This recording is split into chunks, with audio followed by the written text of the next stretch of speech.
Film की शुरुआत में हम देखते हैं टाई जो को, जो कि हद से ज्यादा डिसिप्लिन लाइफ जीता है। उसे हर चीज परफेक्शन से करना पसंद है, जैसे कि हर सुबह सिर्फ 135 कैलोरीज का नाश्ता करना, अपने घर में हर चीज को उसकी सही जगह पर रखना, यहाँ तक कि वो अपने सूट पर लगे छोटे छोटे रोए भी उतारता है। उसका परफेक्शन के लिए जुनून एक बीमारी बन चुका था, लेकिन उसे ऐसा नहीं लगता, क्योंकि इस डिसिप्लिन लाइफस्टाइल ने उसे जिंदगी में आगे बढ़ने में बहुत मदद की है, खासकर उसकी नौकरी में। वो साउथ कोरिया की सबसे बड़ी सिक्योरिटी एजेंसी NIS में एक एजेंट है। इस सब के साथ साथ उसे किसी भी तरह के जानवरों से खास नफरत है।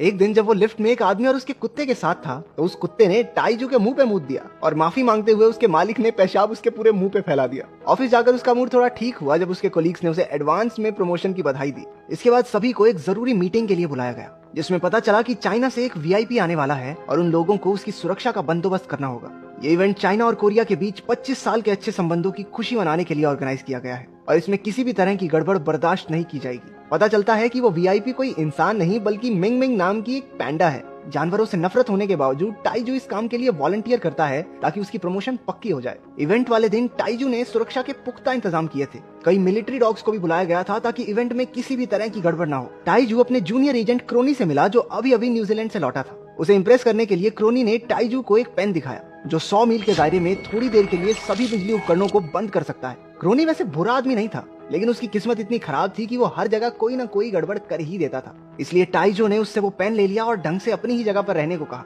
थोड़ी देर बाद प्रोग्राम शुरू हुआ और मिंग मिंग स्टेज पर आई। उसे देखकर सब बहुत खुश हुए और उसकी तस्वीरें लेने लगे, लेकिन तभी कुछ गुंडों ने वहां हमला कर दिया। वो अपने साथ स्मोक बॉम्ब्स लेकर आए थे। उन्होंने वो स्मोक बॉम्ब स्टेज पर फेंके, जिससे वहां हड़बड़ी मच गई। मिंग मिंग भी डरकर वहां से भाग ली। क्रोनी ने ये सब देखा और एक गोल्फ कार्ट में बैठकर उसका पीछा करने लगा। टाइजो भी उसके पीछे ही था, लेकिन तभी उन गुंडों ने मिंग मिंग को बेहोशी की गोलियां मारकर गाड़ी में बैठा लिया। टाइजू ने उन्हें रोकने की कोशिश की, लेकिन गुंडों ने उसके पास एक स्मोक बॉम्ब फेंका और उसे चकमा देकर वहां से निकल गए। इससे पहले कि वो उनका पीछा करता, क्रोनी ने अपने गोल्फ कार्ट से उसे टक्कर मार दी। गिरने पर उसका सर जोर से रोड पर लगा। बेहोश होने से पहले उसने एक मिलिट्री डॉग को अपनी तरफ आते हुए देखा। कुत्ते ने उससे पूछा, हाँ भी इमरजेंसी के टाइम पे सो रहा है? सारा डिपार्टमेंट हम कुत्तों की वजह से चल रहा तुम्हारा। जब टाइजू को होश आया तो उसने अपने आप को एक गले का पट्टा पहने अपने घर में पाया। उसे पता चला कि NIS ने स्टेटमेंट दी थी कि कल वाला इवेंट एक ट्रेनिंग थी, ताकि असली इवेंट के दौरान ऐसा कुछ ना हो।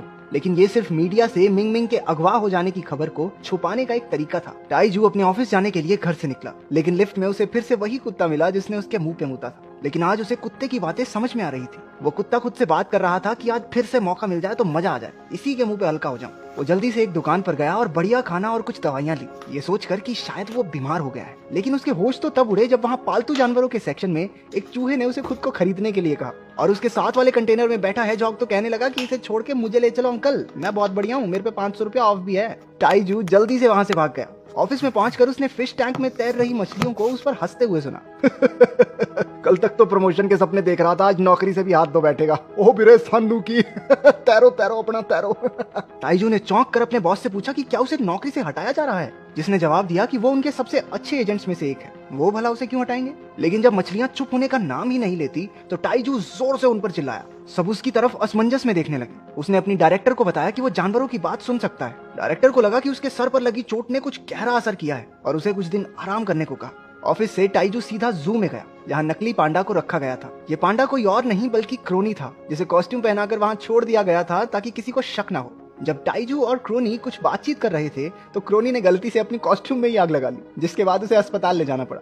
जब टाइजू घर लौट रहा था तो उसे एक फीमेल गोरिल्ला ने अपने पास बुलाकर कहा कि वो जानती है कि VIP पांडा कहाँ मिलेगा और एक मैगजीन के बदले उसे वो ये जानकारी दे देगी। टाइजू उसे नेशनल ज्योग्राफिक की मैगजीन देता है, जिसमें वो सेक्सी गोरिल्लाओं की तस्वीरें निहारती है। फिर उसने टाइजू को नाम के एक कुत्ते के बारे में बताया जिसे किडनैपर्स की सुगंध याद है। अगर उसने ढूंढ लिया तो वो उसे मिंग मिंग को अगवा करने वालों तक ले जा सकता है। उस रात वो एक खाली पड़े घर में गया, जहाँ कुछ जानवरों को अपने वीरता के किस्से सुना रहा था कि कैसे उसने सर्बिया में कई सिपाहियों की जान बचाई थी। टाइजू को देखकर उन्होंने उस पर हमला कर दिया, लेकिन उसने उनके सामने खाना फेंककर उनका ध्यान भटकाया और लेकर भाग गया। घर जाते समय टाइजू ने ऐसे किडनैपर्स के बारे में पूछा, लेकिन इस सिचुएशन का फायदा उठाते हुए कहा कि खाली पेट याद सा नहीं आता कुछ।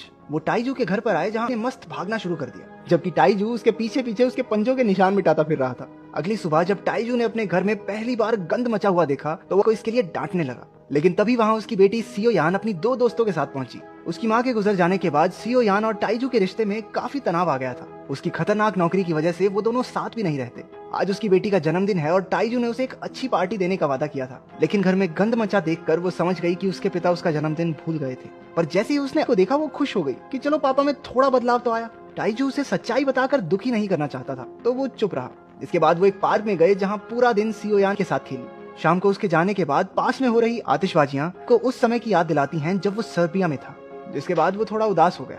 जब टाइजू ने उससे इस बारे में पूछा तो उसे बताया कि उसे सर्बिया में उसकी मालकिन को मारने वाले इंसान की सुगंध अच्छे से याद है और ये वही आदमी है जिसने उस वीआईपी पैंडा को अगवा किया है। ने उस समय को याद किया जब वो अपनी मालकिन सोही के साथ एक बम का पता लगाने की कोशिश कर रहा था, लेकिन तभी एक दूर खड़े आदमी ने उसे डेटोनेट कर दिया। इस धमाके में सोही की मौत हो गई। उसने उस आदमी पर हमला किया लेकिन उसे रोक नहीं पाया, पर उसे ये जरूर पता चला कि उस आदमी की एक टांग नकली है। और फिर जिस दिन वो किडनैपर्स मिंग मिंग को अगवा करने आए तो उसे वही सुगंध फिर से आई। कुत्ते की दुख भरी कहानी सुनकर टाइजू को उसके लिए बहुत बुरा महसूस हुआ और उसका मूड ठीक करने के लिए उसके साथ खेलने लगा। उधर मिंग मिंग बैम्बू के अलावा कुछ भी खाने से मना कर देती है, जिसके बाद वो किडनैपर्स उसके लिए एक फार्म से बैम्बू लेकर आए। अगले दिन सूंघता हुआ टाइजू को उसी बैम्बू फार्म में ले गया। उन्होंने उस फार्म के मालिक की पालतू बकरी से किडनैपर्स के बारे में पूछा, जिससे उन्हें किडनैपर्स की गाड़ी का पता चला।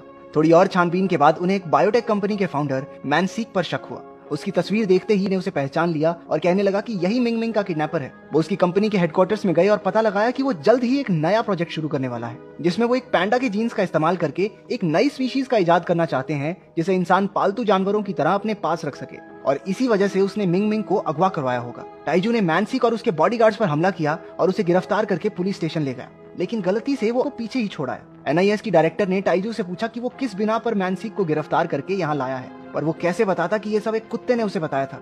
उनकी छानबीन में पता चला कि किडनैपिंग के समय मैनसिक कोरिया में था ही नहीं और बिना सबूत के एक आदमी पर हमला करके उसे गिरफ्तार करने के लिए टाइजू को उसकी नौकरी से हटा दिया गया।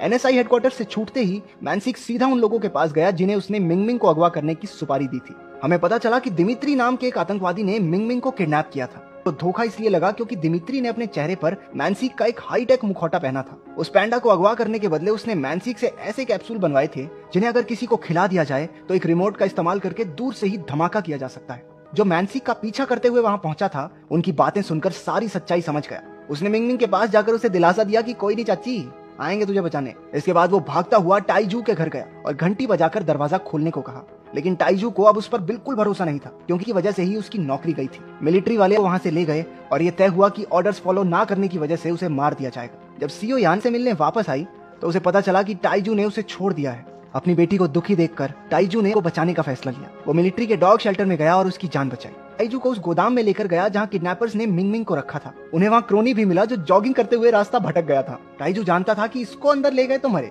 इसलिए उसने सख्ती से उसे बाहर ही रहने को कहा। तो टाइजू चुपचाप गोदाम में दाखिल हुए। टाइजू ने एक इलेक्ट्रिक गन से बहुत सारे आतंकवादियों को ढेर कर दिया। दिमित्री और उसके बीच में लड़ाई शुरू हुई। दिमित्री उसे मारने ही वाला था, लेकिन ऐन मौके पर वहां आकर उसकी जान बचाई। वो मिंग मिंग को लेकर वहां से जल्दी से भागे। पहाड़ी पर चढ़कर उन्होंने वहां रखे बैरल्स को उनका पीछा कर रहे आतंकियों की तरफ उड़ेल दिया। एक बैरल के साथ क्रोनी भी नीचे चला गया। वो तीनों सारी रात भागते हुए एक हाईवे पर पहुंचे। मौका देखकर वो एक बस में चढ़े जहां टाइजू ऐसा दिखाता है कि मिंग मिंग एक इंसान है जिसने कॉस्ट्यूम पहनी हुई है। उधर गोदाम में मैनसिक उस पैंडा के गायब हो जाने की वजह से आग बबूला हो रहा था, लेकिन जब उसने दिमित्री के साथ बेइज्जती से बात की तो आतंकियों ने उसे जबरदस्ती वो विस्फोटक कैप्सूल खिलाकर एक कमरे में बंद कर दिया। दरअसल दिमित्री का असली प्लान ये था कि वो मिंग मिंग को एक कैप्सूल खिलाकर वापस भेज देगा, क्योंकि जल्द ही वो पैंडा एक ऐसे इवेंट में जाने वाली थी जहां चाइना और कोरिया के बड़े बड़े लीडर्स भी मौजूद होंगे और वो उस कैप्सूल का इस्तेमाल करके उन्हें मारना चाहता था। आतंकियों के बाहर आ जाने के बाद गोदाम में एक जबरदस्त धमाका हुआ, जिसका मतलब ये था कि वो कैप्सूल जो उन्होंने मैनसिक को खिलाया था फट गया। टाइजू ने एनआईएस की डायरेक्टर को अपने घर बुलाकर मिंग मिंग से मिलवाया। उसके घर में वो सारे जानवर मौजूद थे जिनसे उसने अब तक बात की थी। वो मिंग मिंग को सही सलामत गाड़ी में बैठाकर इवेंट में ले गए। तो एक अजीब सी स्मेल आती है। वो उसे सूंघते हुए जा रहा था कि अचानक से दिमित्री के लोग आए और उसे उठाकर ले गए। टाइजू ने उन्हें देख लिया लेकिन रोक नहीं पाया। उसने घर जाकर तोते से को ढूंढने के लिए कहा।